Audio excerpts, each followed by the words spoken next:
قالت العنزة: لا، بل توسع بطشه على القرى المجاورة، ولحق أذاه حتى بلغ الجان الذين يخشون الذئاب.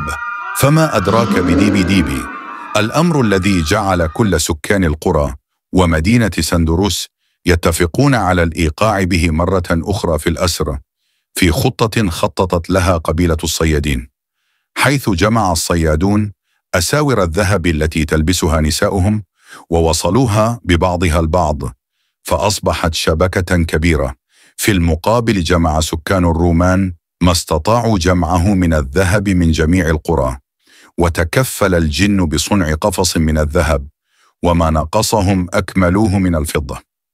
واخفوا الشبكة في الأرض، ووضعوا فوقها الفضة وقطيعا من الغنم، وانتظروا قدوم ديبي ديبي الذي كان يجوب المنطقة بحثا عن قطعان الغنم والإبل وجمع الفضة التي تزيده قوة.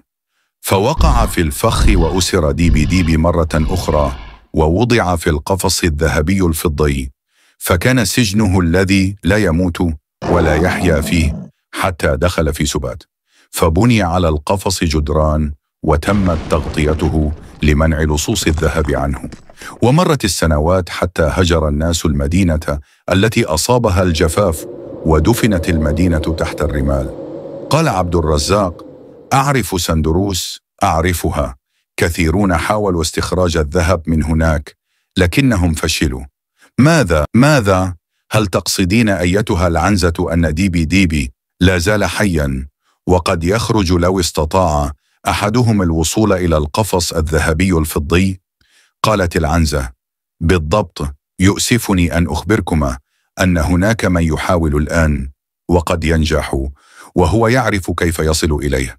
قال عبد الرزاق: من هذا الشخص؟ قالت العنزة: هو المسؤول عن جلب الذئاب إلى هنا، الذئاب التي تتصيد غنمكم، لهذا أنا أحميها. قال ضياء الدين: ولكن ما السبب الذي يجعلك تحمين أغنامنا؟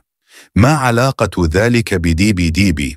قالت العنزة: إن الذئاب عدوة الجان، والجان هم من يحرسون سندروس وكنوزها حتى لا يخرج ديبي ديبي، فلولا الجان فربما كان ديبي ديبي حرا منذ زمان بسبب جشع الناس وحبهم للكنوز، فلهذا نحن نخيف كل من تسول له نفسه استخراج الكنز. قال عبد الرزاق: وهل يمكننا منع هذا الرجل الذي ينقب على الكنز ونشرح له لعله يتراجع عن هذا؟ قالت العنزة: لا تتعبا نفسيكما، لقد حاولنا دون جدوى وهو عازم على ذلك، وإن شئتما فهو سيدخل قريتكما ويحل فيها غدا، وسيقيم حفلا بمناسبة ختان ولده يوم غد. قال عبد الرزاق: من يكون؟ قالت العنزة: هو رجل أربعيني غريب يربي الذئاب في بيته، اسمه علي.